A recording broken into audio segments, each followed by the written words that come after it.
ሰላም ጤና ይስጥልኝ። ይህ የአማርኛ መጽሐፍት የዩቲዩብ የትረካ ቻናል ነው። በዚህ ቻናል ዘወትር ሰኞ፣ ረቡዕ እና አርብ ምሽት 3 ሰዓት ላይ የተመረጡ የአማርኛ መጽሐፍት ትረካዎችን ወደ እናንተ እናደርሳለን። በዛሬው የትረካ ሰዓታችን ቀይ ባህር በአሁኑ ሰዓት ለምን የዓለምን ትኩረት እንደሳበ እንዲሁም በዓለም ፖለቲካና ኢኮኖሚ ላይ ያለውን ከፍተኛ ድርሻ ከዚህ በፊት ሰምተውት በማያውቁት መልኩ ከስር ከመሰረቱ የተደበቁ እውነታዎችን በመዳሰስ በአማርኛ መጽሐፍት ዝግጅት ክፍል ተጽፎ የተዘጋጀውን የዓለምን የቀይ ባህር ፖለቲካ እንድትረዱ የሚያደርገውን ጥዑም መሰናዶ እንደዚህ አሰናዳ ነው። ትረካውን ማድመጥ ሲጀምሩ ቪዲዮን ላይክ ማድረግዎን አይርሱ። ቻናላችንን ሰብስክራይብ ካላደረጉ ሰብስክራይብ በማድረግ የቻናላችን ቤተሰብ ይሁኑ። እስከ ትረካው ማብቂያ ድረስ አብራችሁን ቆዩ።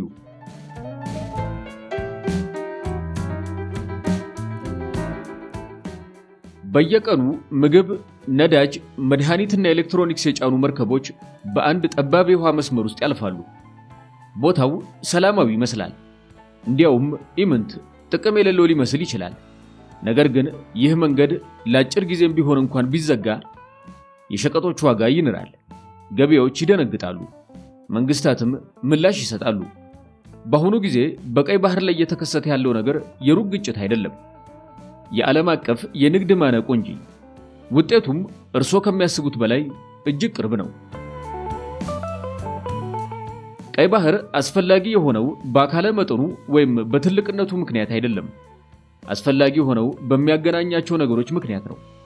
በአፍሪካና በአረብ ባህረ ገብ መሬት መካከል የተዘረጋው ቀይ ባህር በስዊዝ ቦይ በኩል የሜዲትራኒያን ባህርን ከህንድ ውቅያኖስ ጋር የሚያገናኝ ጠባብ ኮሪደር ወይም መተላለፊያ ሆኖ ያገለግላል።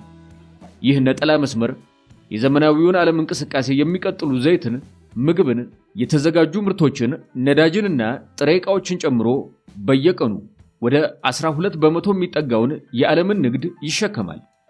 በቀይ ባህር ደቡባዊ ጫፍ ላይ ከመርከብ ጭነትና ከወታደራዊ ክበቦች ውጭ ያሉ ጥቂት ሰዎች ብቻ የሚያስቡት አንድ መተላለፊያ ይገኛል።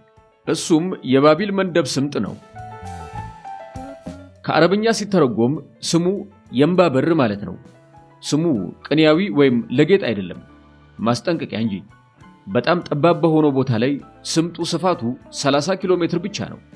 በዚህ ጥብቅ ኮሪደር ውስጥ በየዓመቱ በሺዎች የሚቆጠሩ የንግድ መርከቦች ያልፋሉ። ፍጥነቱን ወይም ቅልጥፍናውን የሚመጥን ሌላ ምንም አይነት ተጨባጭ አማራጭ መንገድ የለም። መርከቦች በባቢል መንደብ በኩል ሲያልፉ ሊተነበይ በሚችልና በዝግታ በሚንቀሳቀስ መስመር ውስጥ እንዲጨነቁ ይደረጋሉ። ይህም ለጥቃት የተጋለጡትን ለመጠበቅ እጅግ አስቸጋሪ ያደርገዋል። ይህ ስትራቴጂስቶች ማነቆ ወይም ቾክ ፖይንት ብለው የሚጠሩት ነው። ማነቆ ማለት የትራፊክ ፍሰት በጠባብ መተላለፊያ ውስጥ እንዲያልፍ የሚገደድበት መልክዓ ምድራዊ ቦታ ሲሆን፣ ይህም ተጽዕኖ ሊያሳድር ወይም ሊያስተጓጉል ለሚችለው ለማንኛውም አካል ከፍተኛ ብልጫን ይሰጣል። ማነቆን ከተቆጣጠሩ የግዛቶችን ድንበር መቆጣጠር አያስፈልጎትም። እንቅስቃሴን፣ ጊዜንና ወጪን ይቆጣጠራሉ። ጊዜ ለዓለም አቀፍ ንግድ ሁሉ ነገር ነው። አንድ መርከብ በቀይ ባህር በኩል ሲያልፍ አፍሪካን ዞሮ ከመጓዝ ጋር ሲነጻጸር በሺዎች የሚቆጠሩ ኪሎ ሜትሮችን ይቆጥባል። ያ የተቆጠበ ጊዜ ወደ ዝቅተኛ የነዳጅ ወጪ፣ ርካሽ የመድን ወይም የኢንሹራንስ ክፍያ፣ ፈጣን አቅርቦትና የተረጋጋ ዋጋ ይለወጣል። ያ መንገድ ስጋት ሲደቀንበት ተቃራኒው ነገር ወዲያውኑ ይከሰታል። አደጋ ሊከሰት እንደሚችል ፍንጭ እንኳን በቂ ነው። የመድን ኩባንያዎች የአረቦን ክፍያዎችን ይጨምራሉ። የጭነት ድርጅቶች ፍጥነታቸውን ይቀንሳሉ ወይም አቅጣጫቸውን ይለውጣሉ። አንዳንዶች መርከቦች ሙሉ በሙሉ ይመለሳሉ። ሌሎች ደግሞ በኬፕ ኦፍ ጉድ ሆፕ በኩል የሚወስደውን ረጅሙን መንገድ ይመርጣሉ። ይህም በአንድ ጉዞ ላይ እስከ 2 ተጨማሪ ሳምንት ይጨምራል። ያ መዘግየት እንደ ውሃ ሞገድ ወደ ውጭ ይሰራጫል። አንድ የዘገየ መርከብ ማለት የዘገየ ነዳጅ ማለት ነው። የዘገየ ምግብ፣ የዘገየ የመለዋወጫ ዕቃዎች ተጽዕኖ ባህር ላይ ብቻ አይቀርም። ወደ የብስ፣ ወደ ገበያዎች፣ ወደ ፋብሪካዎችና ወደ እያንዳንዱ ቤተሰቦች ይጓዛል። ዋጋ የሚጨምረው በዕቃ እጥረት ምክንያት ብቻ ሳይሆን እርግጠኛ አለመሆን በስርዓቱ ውስጥ ስለገባ ጭምር ነው። የቀይ ባህር መልክዓ ምድራዊ አቀማመጥ ይህ ሁኔታ የማይቀር እንዲሆን ያደርገዋል። እንደ ሰፊው ውቅያኖሶች ሳይሆን ይህ ባህር የመንቀሳቀሻ ቦታ ውስን ነው። መርከቦች በቀላሉ ሊበታተኑ ወይም አደጋን በቀላሉ ሊያስወግዱ አይችሉም። እናም አብዛኛው ንግድ ሊተነበዩ በሚችሉ የጊዜ ሰሌዳዎች ላይ የተመሰረተ ስለሆነ ጥቃቅን መስተጓጎሎች እንኳን ትላልቅ ምላሾችን ያስተናግዳሉ። ዓለም አቀፍ ኃያላን ቀይ ባህርን ዘወትር የሚከታተሉት በዚህ ምክንያት ነው። እዚህ ያለው ግጭት አዲስ ስለሆነ ሳይሆን ለስህተት የሚተው ቦታ በጣም ጠባብ ስለሆነ ነው። ውጤታማነት ላይ በተገነባ ዓለም ውስጥ ማነቆች የጫና ነጥቦች ናቸው። እነዚህ የጫና ነጥቦች አንዴ ከተወጠሩ ባህሩን አይተው የማያውቁትን እንኳን ሳይቀር እያንዳንዱን ሰው ይነካሉ። ቀይ ባህር ጉዳት ለማድረስ የግድ መዘጋት አያስፈልገውም። መረጋጋት እንደራቀው ከተሰማ ብቻ በቂ ነው። አሁን ባለው ሁኔታ አለመረጋጋት በራሱ እጅግ በቂ ነው። ዛሬ በቀይ ባህር የተጋረጠው አደጋ በሐሳብ ደረጃ ብቻ አይደለም።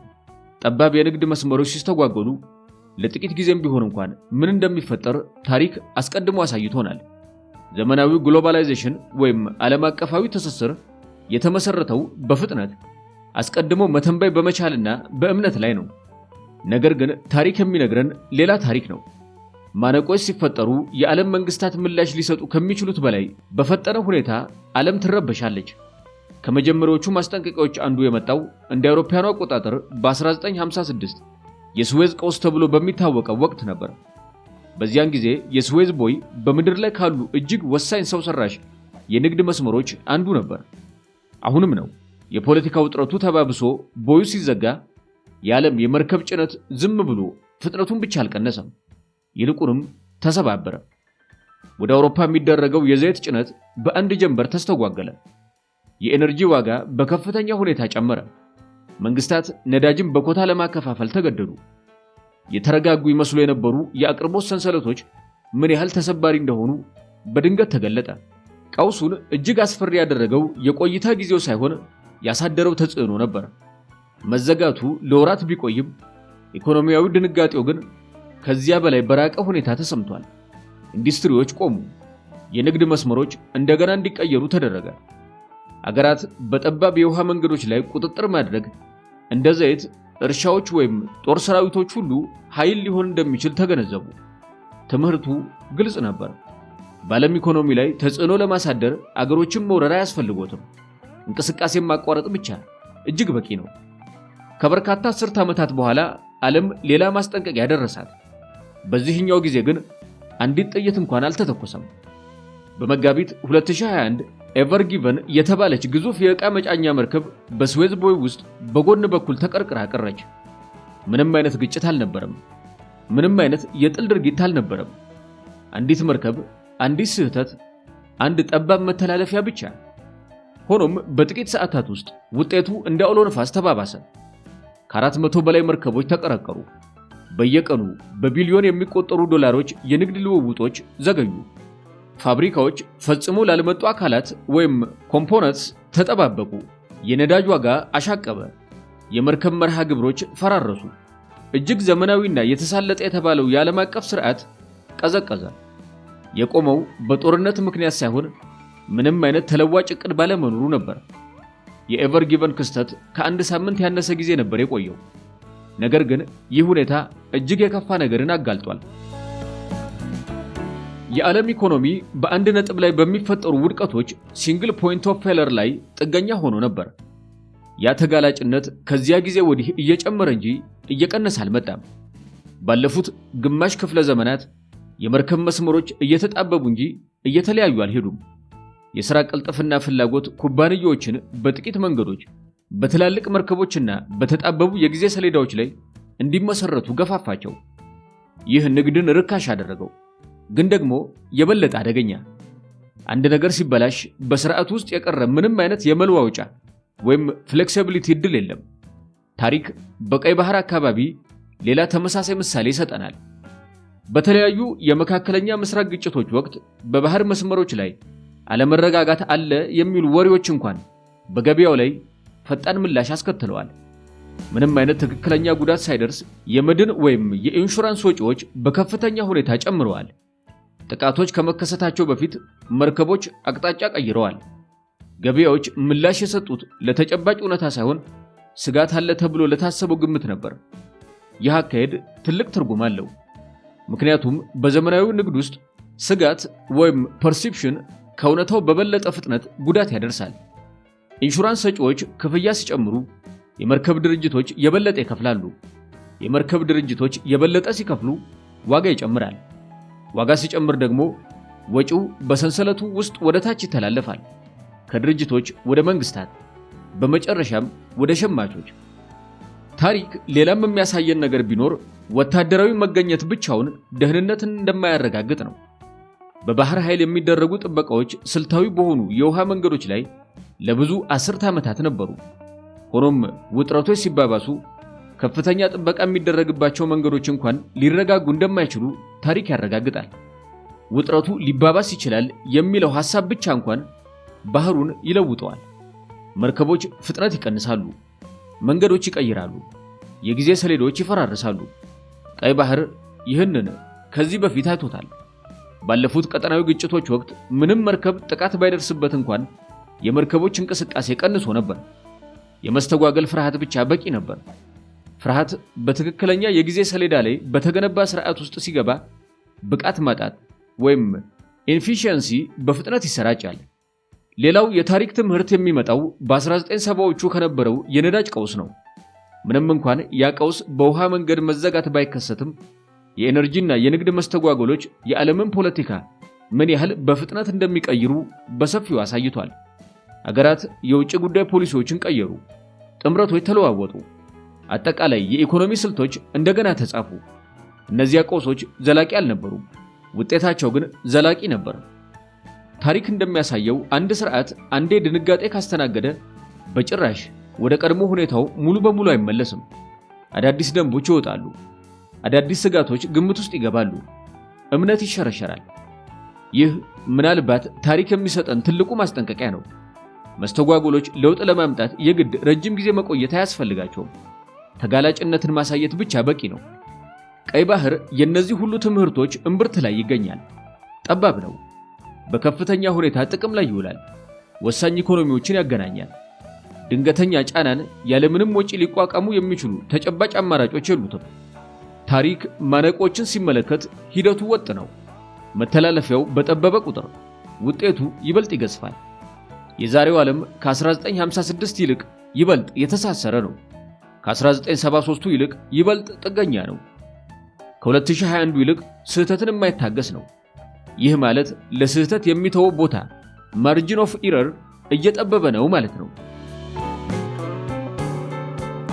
ታሪክ የወደፊቱን አይተነበይም፣ ግን ያስጠነቅቃል። ማስጠንቀቂያው ቀላል ነው። የንግድ መስመሮች ያልተረጋጉ መሆናቸው ሲሰማ ገበያዎች ምላሽ ይሰጣሉ። ገበያዎች ምላሽ ሲሰጡ መንግስታት እርምጃ ይወስዳሉ። መንግስታት በጫና ውስጥ ሆነው እርምጃ ሲወስዱ ደግሞ ውጤቱ ሰላማዊ የሚሆንበት ዕድል አነስተኛ ነው። ቀይ ባህር ዓለም አቀፋዊ ተጽዕኖችን ለመቀስቀስ የግድ ሙሉ በሙሉ መዘጋት አያስፈልገውም። መስተጓገል፣ መዘግየትና ጥርጣሬ ብቻ በቂ መሆናቸውን ታሪክ ያረጋግጣል። ያለፈው ታሪክ ራሱን ልክ እንደ ቀድሞ እየደገመ አይደለም። ነገር ግን የምናውቀውን ነገር በሹክሹክታ እየነገረን ነው። ያንን ማስጠንቀቂያ ችላ ማለት ደግሞ በጭራሽ በመልካም ተጠናቆ አያውቅም። ለበርካታ አስርተ ዓመታት ቀይ ባህር ምቾት በማይሰጥ የተረጋጋ ሁኔታ አንኢዚ ስቴቢሊቲ ውስጥ ቆይቷል። ውጥረቶች ነበሩ፣ በአቅራቢያው ግጭቶች ይቀሰቀሱ ነበር። ነገር ግን የንግድ መርከቦች እንቅስቃሴ በአብዛኛው ሳይስተጓጎል ቀጥሎ ነበር። መርከቦች በኮሪደር ውስጥ የሚንቀሳቀሱት የግድ ስለነበረባቸው፣ ደግሞም ስጋቶቹ ምንም እንኳን እውነተኛ ቢሆኑም አስቀድሞ ሊገመቱ የሚችሉ በመሆናቸው ነበር። ያ አስቀድሞ የመተንበይ ሁኔታ አሁን መሸርሸር ጀምሯል። በቅርብ ወራት ውስጥ በደቡባዊ ቀይ ባህርና በባቢል መንደብ ስምጥ በኩል የሚያልፉ የንግድ መርከቦች አዲስ አይነት የስጋት ዘይቤዎችን ሪፖርት ማድረግ ጀምረዋል። ጥቃቶቹ ካሁን በኋላ እንደ መላምት ወይም እንደ ሩቅ ነገር መታየታቸው ቀርቷል። የሚታዩ ሪፖርት የሚደረጉና ችላ ለማለት ከጊዜ ወደ ጊዜ አስቸጋሪ እየሆኑ መጡ። ሚሳኤሎች፣ ድሮኖችና የጦር መሳሪያ የታከለባቸው ማስጠንቀቂያዎች በመርከብ ጉዞ መመሪያዎች ውስጥ ገቡ። ይህም ኩባንያዎች ለረጅም ጊዜ እንደ መደበኛ ይቆጥሯቸው የነበሩትን መንገዶች እንደገና እንዲገመግሙ አስገድዷቸዋል። የተለወጠው ያደጋው መኖር ብቻ ሳይሆን ድግምግሞሹና በግልጽ መታየቱ ጭምር ነው። ዘመናዊ የመርከብ ጭነት በመረጃና በስጋት ስሌት ላይ የተመሰረተ ነው።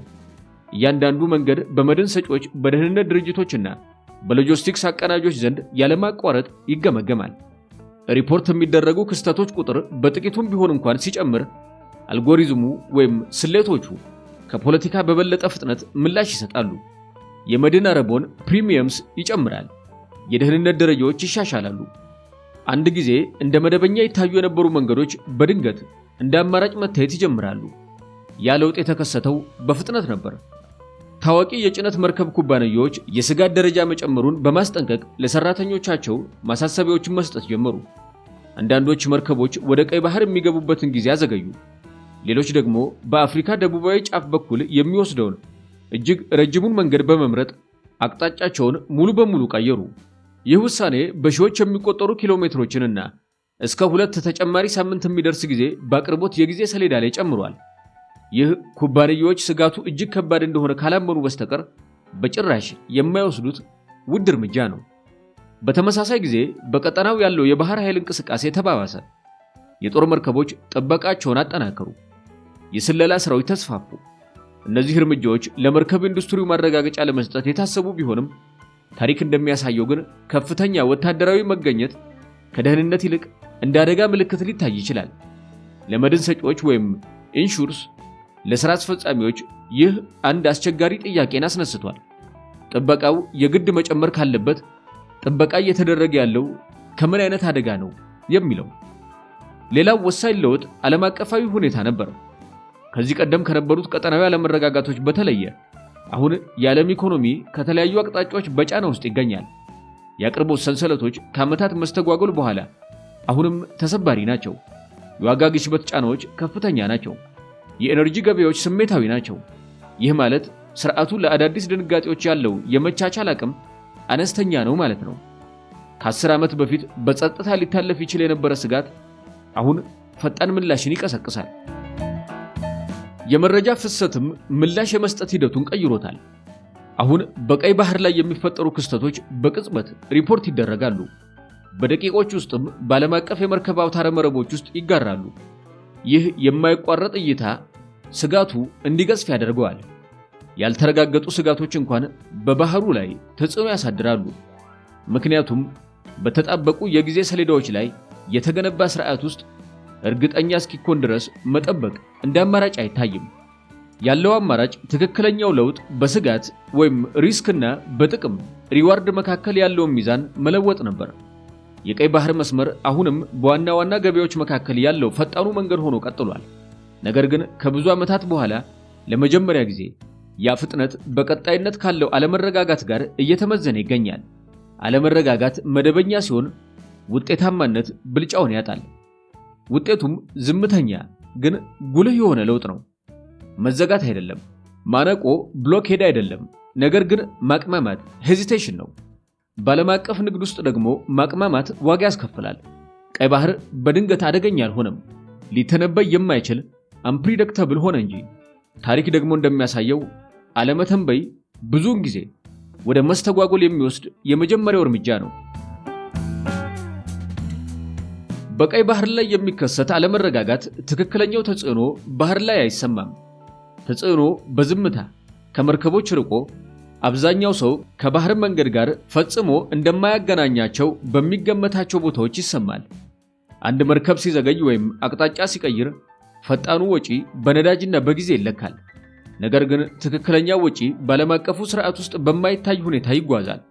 ጉዳዩ ዜና ከመሆኑ ከረጅም ጊዜ በፊት በሂሳብ መግለጫዎች ስፕሬድሺትስ ላይ ይታያል። ሸማቾች ጋር እስኪደርስ ድረስ ደግሞ ግንኙነቱ ግልጽ ሆኖ መታየቱ ብርቅ ነው። የመርከብ ጭነት ኩባንያዎች የሚንቀሳቀሱት በጣም ጠባብ በሆነ ትርፍ ማርጂንስ ላይ ነው። ስጋት ሲጨምር የመድን አረቦን ፕሪሚየምስ ይጨምራል። አምራቾች ጥሬ ዕቃዎችን ለመቀበል የበለጠ ይከፍላሉ። አከፋፋዮች የተመረቱ ምርቶችን ለማንቀሳቀስ የበለጠ ያስወጣቸዋል። ቸርቻሪዎች ትርፋቸውን ለማስጠበቅ ዋጋቸውን ያስተካክላሉ። ምርቱ መደርደሪያ ላይ እስኪደርስ ድረስ ዋጋው በድንገት የጨመረ ይመስላል። ነገር ግን መንስኤው ከሺዎች ኪሎ ሜትሮች ርቆ ከሳምንታት በፊት ባህር ላይ የጀመረ ሊሆን ይችላል። ተጽዕኖ የዘገየ የሚመስለው በዚህ ምክንያት ነው። ነዳጅ ብዙውን ጊዜ የመጀመሪያው ምልክት ነው። የኤነርጂ ገበያዎች በዋና ዋና የንግድ ኮሪደሮች ውስጥ ለሚታሰቡ ስጋቶች ፈጣን ምላሽ ይሰጣሉ። ተጨባጭ የሆነ የዕቃ እጥረት ባይኖር እንኳን እርግጠኛ ለመሆን ዋጋን ወደ ላይ ይሰቅላል። ትራንስፖርት የበለጠ ውድ ይሆናል። የህዝብ ትራንስፖርት፣ ግብርናና ኢንዱስትሪ ጫናውን ወዲያውኑ ይሰማቸዋል። ምግብ ደግሞ ነዳጅን ተከትሎ በፍጥነት ይነጉዳል። በርካታ ቀጠናዎች በቀይ ባህር በኩል በሚያልፉ እንደ እህል፣ የምግብ ዘይት፣ ማዳበሪያና የታሸጉ ዕቃዎች ላይ ጥገኞች ናቸው። አቅርቦቶች ሲዘገዩ ወይም ወጪ ሲጨምር አቅራቢዎች ዋጋን በመጨመር ወይም ምርቶችን በማጠራቀም ምላሽ ይሰጣሉ። ቀድሞውኑ በኢኮኖሚ ጫና ውስጥ ላሉ ቤተሰቦች ይህ ልዩነት በሐሳብ ደረጃ ብቻ ያለ አይደለም፣ በዕለት ተዕለት የግዢ ውሳኔዎች ላይ ይሰማቸዋል። በታዳጊ ኢኮኖሚዎች ላይ ያሉ አገራት ደግሞ በተለየ ሁኔታ ተጋላጭ ናቸው። የመርከብ ጭነት ወጪዎች ሲጨምሩ ባለጸጎች የገበያውን ድንጋጤ በድጎማ ወይም በክምችት ሊቋቋሙት ይችላሉ። ሌሎቹ ግን ይህንን አይችሉም። ውጤቱም በአስመጪነት ላይ በከፍተኛ ሁኔታ በሚደገፉና የገንዘብ መጠባበቂያ በሌላቸው ሀገራት ላይ የሚፈጠር ያልተመጣጠነ ጫና ነው።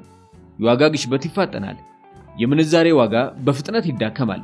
መንግስታትም አስቸጋሪ ምርጫዎችን ይጋረጡባቸዋል። ድብቁ ወጪ ኢኮኖሚያዊ ብቻ አይደለም፣ ማህበራዊም ጭምር ነው። የዋጋ መጨመር ቅሬታን ይጨምራል። እርግጠኛ ለመሆን ደግሞ እምነትን ይሸረሽራል። ሰዎች ለምን ዋጋ እየጨመረ እንደሆነ በግልጽ ማየት በማይችሉበት ጊዜ ወቀሳው ሊገመት በማይችል ሁኔታ ይሰራጫል።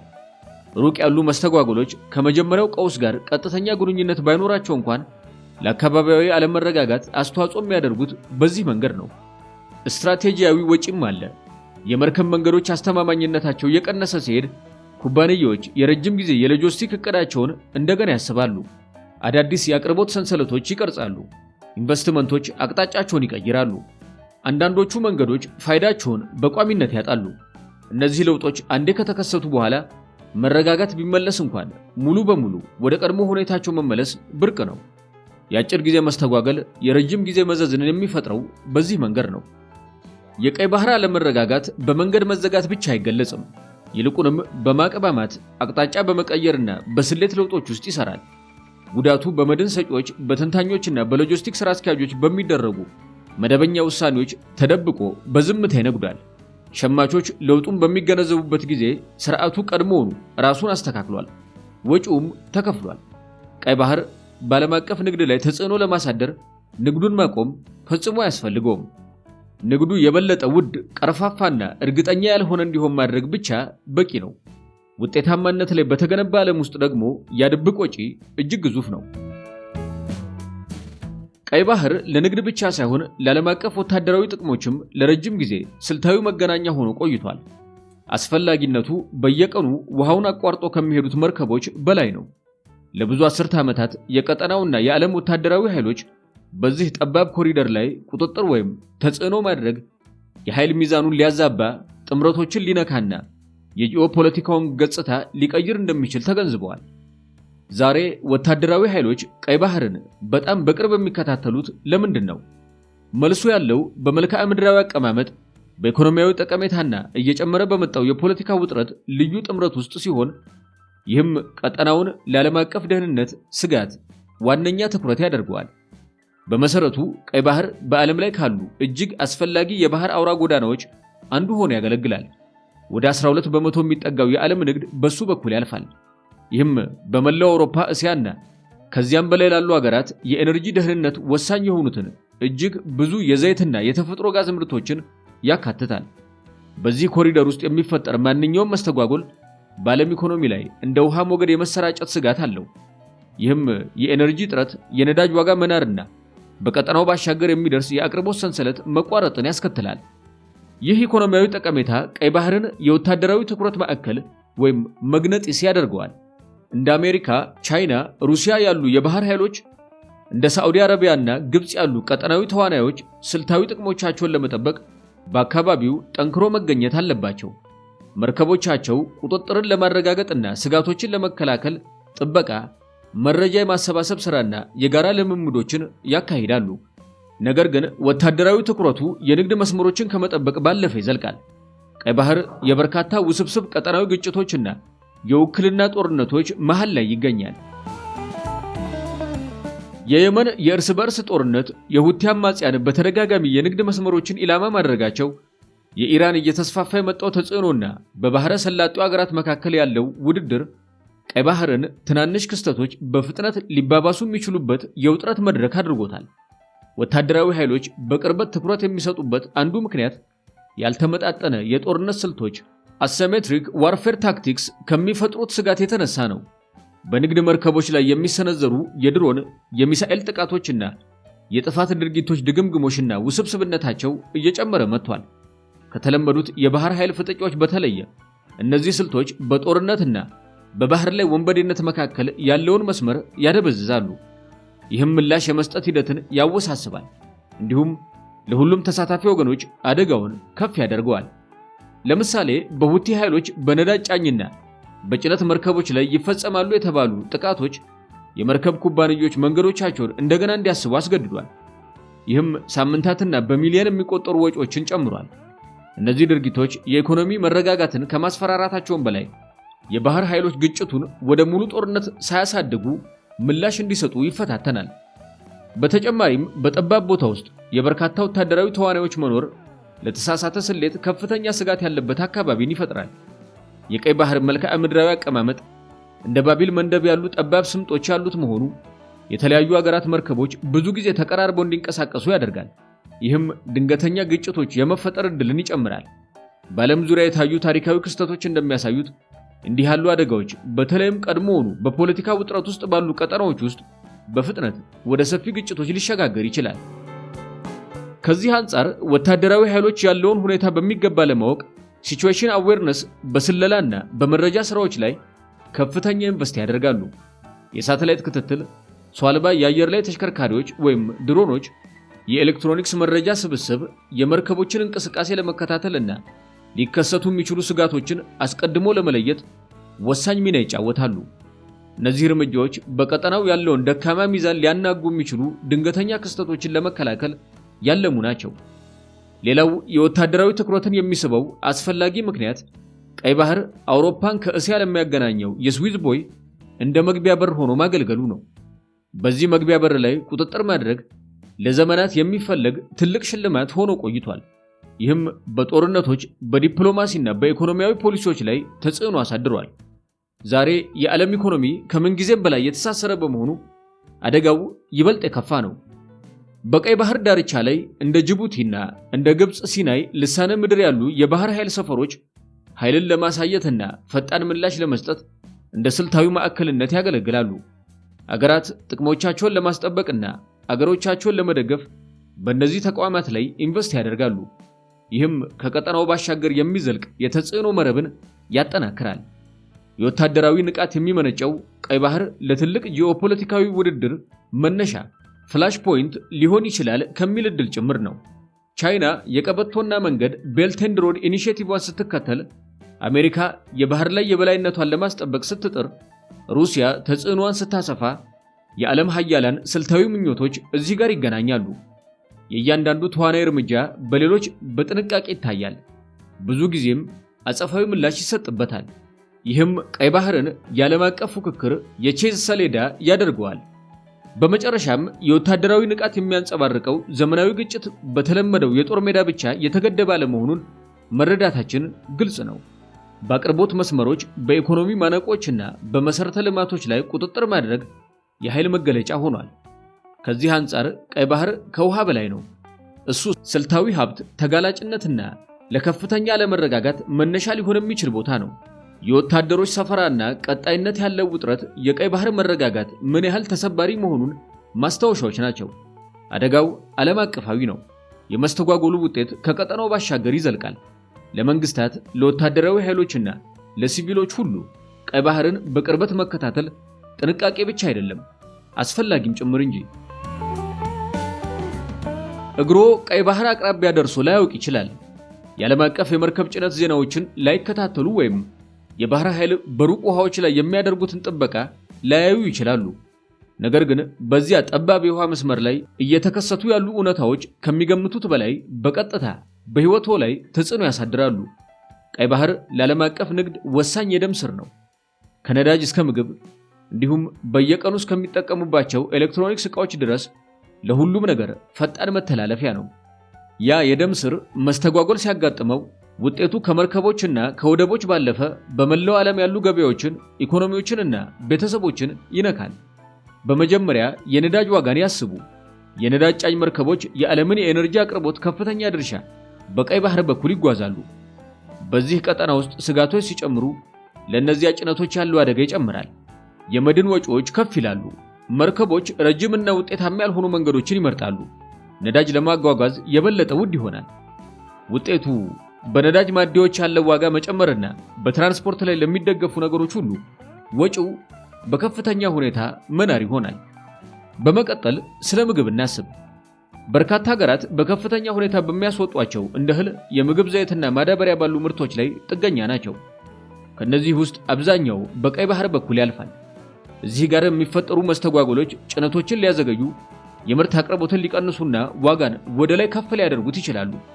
ቀድሞውንም የኑሮ ውድነት ለሚፈታተናቸው ቤተሰቦች እነዚህ ጭማሪዎች በሂሳብ መግለጫ ላይ ያሉ ቁጥሮች ብቻ አይደሉም። ይልቁንም ዋጋቸው የጨመረ ወይም ለማግኘት አስቸጋሪ የሆኑ የዕለት ምግቦችን ነው። ከምግብና ከነዳጅ ባለፈ የቀይ ባህር አለመረጋጋት ለዕለት ተዕለት ዕቃዎች አቅርቦት ሰንሰለት ስጋት ይፈጥራል። ኤሌክትሮኒክስ፣ አልባሳት፣ የሕክምና ቁሳቁሶች ሁሉም ሊተነበዩ በሚችሉ የመርከብ መንገዶች ላይ የተመሰረቱ ናቸው። መዘግየቶች በፋብሪካዎች፣ በመጋዘኖችና በየመደብሮች ውስጥ እንደ ሰንሰለት በመቀጠል የዕቃ እጥረትንና የዋጋ መናርን በከፍተኛ ሁኔታ ያስከትላሉ። ሩቅ ያለ የጂኦፖለቲካዊ ስጋት የአካባቢ ኢኮኖሚያዊ ጫና የሚሆነው በዚህ መንገድ ነው። ለታዳጊ ሀገራትና አዳዲስ ለሚያድጉ ገበያዎች ተጽዕኖ ብዙውን ጊዜ ይበልጥ የከፋ ነው። እነዚህ ኢኮኖሚዎች ብዙውን ጊዜ ድንገተኛ የዋጋ ጭማሪዎችን ለመቋቋም የሚያስችል የገንዘብ መጠባበቂያ የላቸውም። የዋጋ ግሽበት በፍጥነት ሊፋጠን ይችላል። ይህም የምንዛሬ ዋጋን ያዳክማል። መንግስታት ማህበራዊ አገልግሎቶችን የመስጠት አቅማቸውን ይፈታተናል። ያ ኢኮኖሚያዊ ጫና ወደ ማህበራዊ አለመረጋጋት ሊሸጋገር ይችላል። ይህም መረጋጋትን ለማስጠበቅ አስቸጋሪ ያደርገዋል። ባለጸጋ በሆኑት ሀገራት እንኳን ተጽዕኖ ከፍተኛ ነው። የነዳጅና የምግብ ዋጋ መጨመር የቤተሰብ በጀትን ያጣብባል። ንግዶች ለተጨማሪ ወጪ ይጋለጣሉ። አንዳንዴም እነዚያን ወጪዎች ወደ ሸማቾቹ ያስተላልፋሉ። የዘመናዊ ኢኮኖሚዎች ዓለም አቀፋዊ ትስስር ማለት በማንኛውም ወሳኝ የንግድ መስመር ላይ ለሚፈጠር ድንጋጤ ማንም ሰው የማይበገር ወይም ኢሚዩን አይደለም ማለት ነው። በሺዎች የሚቆጠሩ ማይሎች ርቀት ላይ የሚከሰቱ ክስተቶች በስራው፣ በቤተሰቦ በጀትና በአገሩ ኢኮኖሚ ላይ ተጽዕኖ ያሳድራሉ። ቀይ ባህር በካርታ ላይ ያለ ነጥብ ብቻ አይደለም። የዓለም አቀፍ ሕይወት መዋቅር ወሳኝ ክር ነው። ክሩ ከተሳበ በርካታ ዜጎችን ሊፈትንም ይችላል። ስለዚህ የባህር ኃይሎች እነዚያን ውሃዎች ሲጠብቁ፣ የመርከብ ኩባንያዎች አቅጣጫ ሲቀይሩና የዜና አርዕስቶች ስለ ውጥረት መጨመር ሲያስጠነቅቁ ይሄ የሩቅ ዜና አይደለም፣ የእርሱ ዓለም ሊነካ እንደሚችል የሚያሳይ ከፍተኛ ምልክት እንጂ። አገራት አማራጭ መንገዶችን ለመቆጣጠር ወይም ተጽዕኖ ለማሳደር በሚያደርጉት ፉክክር የፖለቲካ ውጥረቶች ሊስፋፉ ይችላሉ። ከኢኮኖሚ ባለፈ ሰብአዊ ዋጋም አለው። የኢኮኖሚ ድንጋጤ የሚያጋጥማቸው ሀገራት ለሥራ አጥነት መጨመር፣ ለማህበራዊ ረብሻና ለፖለቲካ አለመረጋጋት ሊጋለጡ ይችላሉ።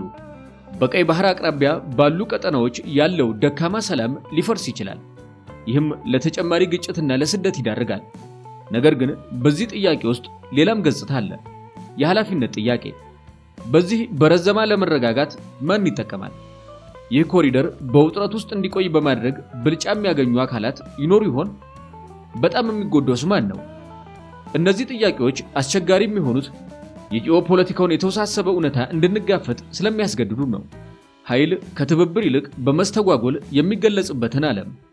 ቀይ ባህር ዘመናዊ ግጭቶች ሁልጊዜ በጦር ሜዳ ብቻ እንደማይካሄዱ ማስታወሻ ነው። ፍልሚያው በጥላ ውስጥ፣ በንግድ መስመሮች፣ በመድን ስሌቶችና በፖለቲካዊ እንቅስቃሴዎች ውስጥ ነው። ለሚከተሉት ሰዎች አስቸጋሪ እውነታ ይህ ነው። የዓለም ንግድና የቀጠናዊ መረጋጋት የወደፊት ዕጣ ፈንታ በሰላም ስምምነቶች ወይም በዲፕሎማሲያዊ ድርድሮች ላይ ሳይሆን ጠባብ የውሃ መንገዶችን በመቆጣጠርና ክፍት አድርጎ በማቆየት ብቃት ላይ የተመሰረተ ሊሆን ይችላል። ያ መጻኢ ዕድል ደግሞ እርግጠኛ አይደለም። ስለዚህ ይህንን ታሪክ ስናበቃ ራስዎን ይጠይቁ። ቀይ ባህር ካልተረጋጋ ምን ይፈጠራል? መስተጓጎል መደበኛ ለሆነበት ዓለም ተዘጋጅተናል? ያመጻኢ ዕድል እውን እንዳይሆን ምን ሊደረግ ይችላል? ለነዚህ ጥያቄዎች ቀላል መልሶች የሉም። ነገር ግን ችላ ማለቱ ስጋቱን ይበልጥ ይጨምረዋል። የቀይ ባህር አስፈላጊነት ከምን ጊዜም በላይ ግልጽ ሆኗል። የወደፊት ዕጣ ፈንታው ግን ከምን ጊዜም በላይ አጠራጣሪ ነው።